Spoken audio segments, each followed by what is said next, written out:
uffata ajaa'ibaa uffadheen beeku jalqabaafama uffataa akka itti dhumbeenne garuu istaayila kiyyaan uffachuu fedhee normally akkas yoo gootes ima fakkaata sanirra garuu wanti an argee akkas goote akkana lakkisuus ni dandeessa kun waanuma natti fakkaate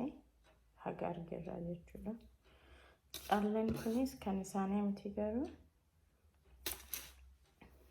wal fakkaata bifa yoo feete akkana lakkisuu ni dandeetta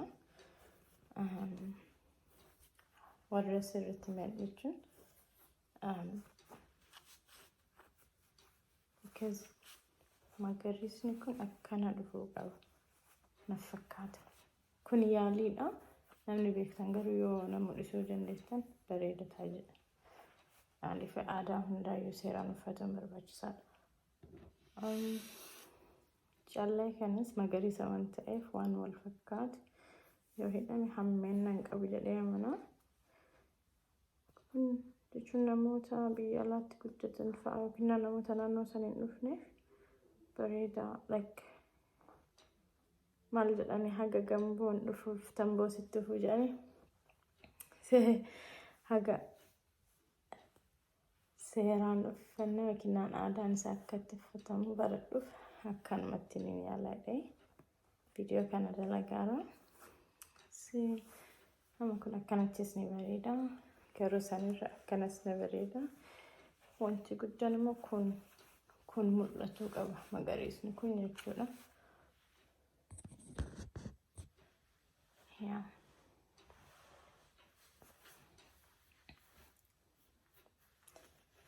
magariisa baay'ee gaafa kan hin qaba ajalaan illee ni qaba qamisiirra calleen kunis ka jimmaa miti gaafa akkasuma wal waan fakkaatuuf godhadhe kana warra daaspooraa kaalatti dhalatanii guddataniif yoo ittiin beenne kun isatti xiqqoo hin fakkaata aadaan uffanni ka aadaa saniiti garuu akkaataa uffannaa hanga tokko yaale namni yoo rakkataniif jecha kun bareedadheeti mala sooshaashii kana yoo as deebise sirriitti aadacha san sirri mul'isa wanti ani hubadhe jechuudha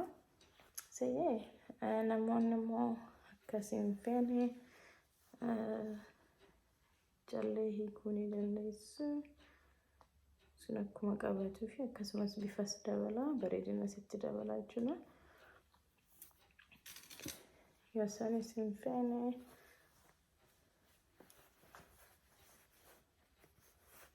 kana damta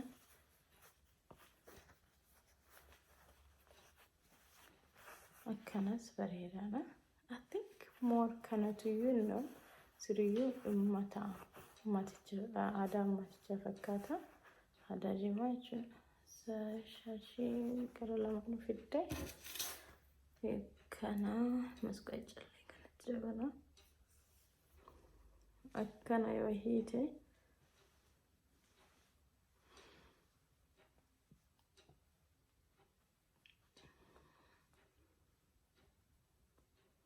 Nitni canne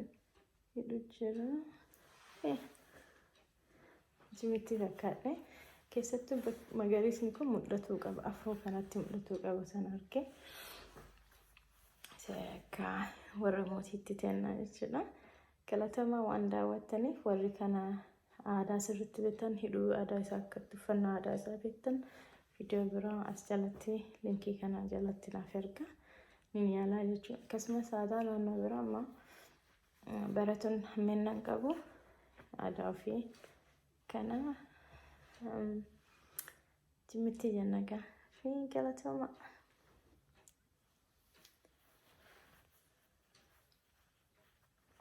aadaa bareeda qabnaa injiru kan kenna gitu so it's beautiful kasi galatama